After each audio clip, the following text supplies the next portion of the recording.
Here's how you can turn $10 into $10,000 with an AI agency in the next 60 days. And you know what's crazy is on December 22nd, 2022, so 2 years ago, I had negative $787 in my bank account. I couldn't even take my girl at the time to brunch that was $42. My card got declined. And 2 years later, I did $144K a month with my AI agency and helped over 100 different agency owners hit 10K a month. So here's exactly how you can do the exact same thing. So the first thing we're gonna need to do with our AI agency, or any agency that we run for that matter, is gonna be pick your niche. Now, if you don't know already, you're a complete beginner. A niche is basically a type of people that you specialize in. You see, like, heart surgeons are getting paid more than nurses. It's because heart surgeons are a specialist at what they do. They're good at one thing and they're really fucking good at it. They're not like a specialist at a bunch of different things. So heart surgeons will get paid a bunch of money because they can do one thing and they do it really fucking well. Now, we don't want to be a jack of all trades. We want to be in one niche and be the fucking best at it. So here's exactly how I suggest you pick your niche. What we want to do is we want to be in a niche that's very saturated. Now, I know you're probably thinking, well, Cole, why do I want to be in a niche that has other people in it? What we want to do is go into a niche that other people are in, that a lot of people are running agencies with, that a lot of people are trying to market for, and we go make an offer that no one else has seen before. The reason why this is because we know that there's a demand for our services in this niche. But since everyone is running the same exact thing over and over and over again, these prospects have been burned in the past multiple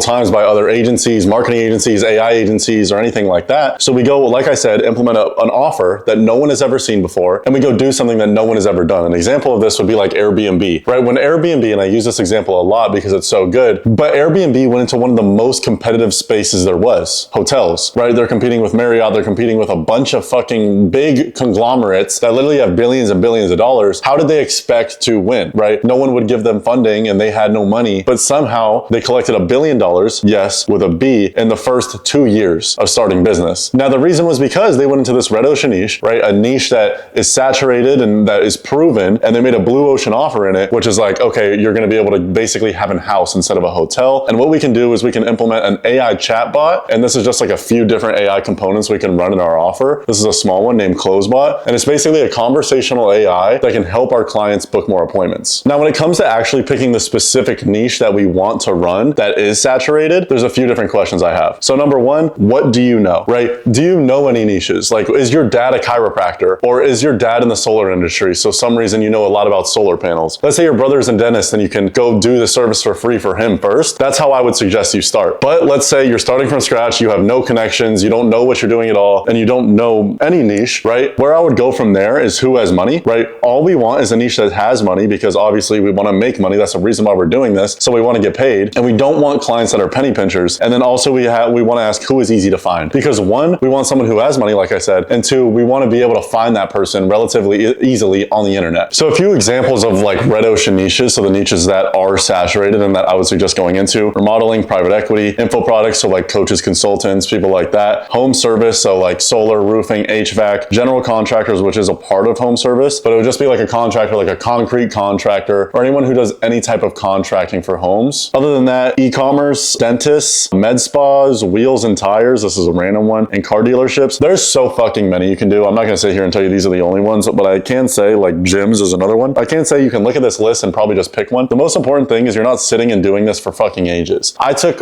so long to pick my niche when I was first starting. You need to realize that you can pick your niche within 5 minutes from now, and boom, there you go. There's no niche that's gonna be perfect. The niche will not make or break your business, right? The only thing that's gonna be bad is if you sit there, it's a month later, and you haven't done anything because you're like, what is my perfect niche gonna be? Every niche sucks. There's a shitty part about every single niche. For example, solar. It's really hard to get results, but it's really easy to close people and they're rich. Roofing. It's easier to get results, but because it's easier to get results, there's so many people in the industry, harder to close clients. E-commerce. That one's hard all around. I wouldn't suggest going into that one at all. But I digress. You guys understand my point. So step one, pick your niche, pick it now. Within 30 seconds from now, boom, we're done. Step two, offer X free clients. Now, what I mean by this is ideally, you're gonna go to your niche and you're gonna offer them that you're gonna get them like 5 new clients for free. Ideally, they don't even have to pay $1 to do a thing. The reason why is because there's so many people that are in my DMs and like, I'm gonna make you a free thumbnail. Well, I don't want a free thumbnail. Why don't you just make me 10, and if I like them, I like them. I love my thumbnail guy, you know? So like, I'm not gonna be like, oh yes, I want one for free. Can you do it for this video? And can you do it in this style? It's just a waste of my time. Again, I have people, some of you even watching this video, that are gonna DM me, be like, I have marketing experience and I will come work for you for completely free, but I just really need help learning sales or something. And so you're like, I'm gonna come be your appointment setter, but I don't know how to sell. I don't have any use for low skilled labor. I don't have any use to go train somebody up and spend 3 hours a day trying to get somebody good at things. So even though you're offering the service for free, you have to understand that there's hidden costs involved. Every single person should be saying yes to your offer, or else it's not good enough. Like, I responded to one cold DM recently, and this cold DM basically said, hey, I'm gonna make you $480,000 within the next 4 months. You're not gonna have to do a single thing. You're not gonna pay me a single dollar up front. I'll come fly out to you right now. If you don't get the result, I'll give you $4,000. And I was just like, holy shit, why is this guy so confident? Right? So we need to make an offer so good like that. So let's say we're in the solar industry. If you could somehow outreach to people and say, I'm gonna send you 3 solar installations for completely free, you're not even gonna pay a penny. That's ideal. But obviously we can't offer that in every single scenario. But the reason why we need to do this is because you need to get good at what you're offering. Because if you're not good at it, if you can't actually get these clients appointments and you can't actually implement AI into these businesses and save them time, you're not gonna make any fucking money ever, because people are paying for a service when it's good. People are never gonna pay for something when it's bad. These big businesses you see at the top of the food chain, they are always good at something. I swear, when I was getting into this game, I thought I was gonna charge $2K a month for nothing. I was really like, I'm gonna go do nothing and I'm gonna make $2,000 a month. No, you have to fucking actually fulfill on your promises, dumbass. And as well, you need to get case studies to be able to close high ticket deals online. Think about this. You're literally trying to get somebody to send you $5,000 to $10,000 without ever talking to you. These gurus that you see on your page try and make it sound easy. I'm gonna be honest, it's not easy. You're trying to make somebody give you fucking $5,000 without ever saying a word to you in person over a Zoom call. It's hard, but it's possible, and the rewards are worth it. But if you don't have case studies and you don't have proof that you can actually deliver what you're claiming you can deliver, then there's no way you're ever gonna succeed. So the reason why we're gonna offer to get our clients free clients, right? Maybe they just pay for ad spend or a completely free trial or something like that, is so one, we can get those case studies, but two, so we can actually get good at what we're offering, so we can start to get a gauge of how much we should charge. And then from here, we just have to think, where does our niche hang out, right? Because this is obviously we're gonna reach out to them. Like if it's a dentist, I would probably say they're on Facebook and they're not on Instagram, right? If it's a solar guy, I would probably say they're on Instagram and they're not on LinkedIn. If it's a gym owner, I would probably say they're on Instagram, they're not checking their LinkedIn or their Facebook, maybe they're on email. So you get the point. Whatever your niche is and wherever your niche hangs out, that's where we need to be targeting them on, because that's where our reply rate and our results are gonna be the best. Now, after we offer them a free trial, completely free, ideally they don't even have to pay for anything, we wanna send 200 to 300 outreaches a day. Now, I know you're thinking, well, Cole, that's so many fucking outreaches. That's gonna take me like 8 hours. Well, if you can't do it, you're not gonna make any money. Like, I'm so sorry to break it to you that like, if you're not gonna be able to sit here at your desk for 6 hours and send messages on your phone, like you're not gonna make any money. There are people dying. There are people literally pouring concrete and like physically moving shit for money, and you're complaining about typing. Now, one of my boys fought Andrew Tate, and he's in the cattle business. And we were talking, and he came for New Year's, and we were on like this boat or whatever. And we were basically just talking about how the work he does, it's still physical labor. Now, this guy takes home multiple 7 figures a year, but it's physical. So he's talking to me like, the work I do is cake, because I sit here typing on a fucking computer and chatting with people, chatting with a camera. Like, it is fucking easy compared to the real world. So if you can't do this, you're never gonna make it online. You should quit while you're ahead. And so then, like I said, wherever your niche hangs out is where you're gonna wanna outreach to them on. And then your offer is gonna do all the work for you. We're literally gonna say, we're giving you money for free. If they say no to that, they're gonna be they're dumb. And in your outreach message, what you should also include is like why you're doing it. Because like, you're gonna send them, I'm basically gonna give you money for free. And they're gonna think it's too good to be true, because I probably would too. I'd probably be like, well, why are you just gonna do it for free? You're not even gonna take a commission of what I send you. And you need to be like, so I'm gonna send you XYZ customers to you for free, completely no risk with AI. And the reason why I'm doing this is because I wanna blow my name up in the roofing space. So I wanna master how good I am at getting my clients results, or something like that. So let's say you send 200 a day, the minimum, and then you book 2 to 4% of your messages because your offer is so fucking good, then you're booking around 6 sales calls a day, fucking minimum. Now, if you're not booking between 2 to 4%, it's one of two things. It's either your opener, so how you're opening the script, or your pitch, how you're pitching the call. So let's say you're doing a cold call and a lot of people are hanging up on you right when you start talking to them, then it's probably your opener, right? But if a lot of people let you talk and then they just don't book a call, it's your pitch. So we literally, if we're not hitting this number, we just refine the process. Same thing with DMs, right? If we're sending our first message and we're getting a lot of replies, but then we can't book them in a call, then it's probably our pitch. If we're not getting any replies to our first message, it's probably gonna be our opener. Now, just a tip with DMs, you're gonna send 20 per account per hour. So if you wanna send 200, you're gonna have to get 2 Facebook accounts, and you can do that on a website called bulkaccountspy.com. Now, this all just comes down to stop being a lazy fuck. The work is required. Are you gonna do it? Are you not gonna do it? You gotta think about it like Hormozi says all the time. The work is required, and there's no way getting around it. It's like, these shoes cost this much. Are you willing to pay that price? Yes? No. Getting the result that you want, having the cars and the lifestyle and the travel that you want, is going to take doing the hard shit. Do you want that or no? It's 8:30 p.m. on a fucking Tuesday while I'm recording this shit, right? And I have to go to the gym right after this. Do I want to be doing it? No. Am I doing it for y'all? no? Yes. So number 4, step 4 is going to be book 80 sales calls. Let's break down the financial modeling and how easy it is to make 10K in a single month with an AI agency. Let's say you book 80 calls, right? And 40 show up. Out of the 40 that show up, 33% close. So that's 13 closed clients. Now, if you can't close 1 out of 3, saying that they're not going to pay you money, you suck. And you just need to get better at sales, and you just need to, and the offer needs to be better in and of itself. You should realistically be able to close 100% of people because the offer that you're sending is so irresistible. Now, I know when I was starting my agency, people were like, do it free, do it free, do it free. And I was like, no, I don't want to. I want to get paid. If you want to get paid as fast as possible, you're going to have to do it free. Think about it like this. If you do it free for 3 weeks, then you can charge high ticket for the rest of your life. But if you're going to go 3 months trying to charge high ticket and closing nobody, you're going to be 4 years down the line and you're not closing clients still. But like I said, let's say 13 of them close, right? Doing a 30-day free trial for you delivering the service, right? After those 30 days, 50% to a $2,000 a month. Ascend basically means after the 30 days you give them for free, half of them end up paying you $2,000 a month. And the way that you do this is basically like, yo, I got you these results. Do you like them? Are you willing to pay for them? If they're not willing to pay for them, that literally just means that your results aren't good. So you need to get the results better, and you need to rinse and repeat this whole process. And so if you aren't hitting these KPIs, you know what to change. If you're not booking enough calls, then you need to send more outreach. And if you're not booking enough calls from those outreaches, then guess what? You're going to need to either change your opener or change your pitch. Well, let's say you're booking enough calls, but not enough are showing up. Well, then you know you need to go look at videos on show rate and implement that. Or you need to nurture your leads more. You need to have a better conversation. If you're getting shown appointments, but not 1 in 3 are closing on the free trial offer, then you know you need to get better at sales. If you're closing people, but half of them aren't ascending to paying you $2,000 a month, you know your product needs to get better. Because if your product blew them out of the fucking water, of course they're going to pay that. And so, like I said, you close 13 people on a free trial, 50% ascend, 6 times $2,000 a month, that's $12,000 a month, every single month, recurring revenue without you having to do a single fucking thing. Now, step 5, here's how we're going to actually logistically ascend the clients. So we're going to book weekly check-in calls, checking on performance. So let's say we close them on a Monday on June 1st. We're going to book a weekly call every Monday for those 4 weeks that the month is. And just a small tip that I want you guys to know is every time we're doing something, we need to be telling them, right? That's a big problem with a done for you service that I see a lot of people making a big mistake with. With a done for you service, when I'm doing something completely for you, let's say they're not getting results, then the person is over there being like, oh, they're not doing anything for me. They're not helping me at all. But when we're texting them, it's like, yo, we're seeing this change with the conversational AI chatbot. We've seen this change in your ad account, so we need to implement it. Then they feel like, oh, wow, they're trying a lot for us and they're trying to fix it. And then so you're booking those weekly check-in calls and treat the last check-in call, like the 4th one, like normal. But at the end, you just say you can't do this for free anymore and you need to charge for it. And if they're making money, then they're going to pay you. And if they're not going to pay you. So as always, I appreciate you guys for watching. I hope you enjoyed the video. If you do, please subscribe below. It helps me out a fuck ton. And I will catch you guys in the next one.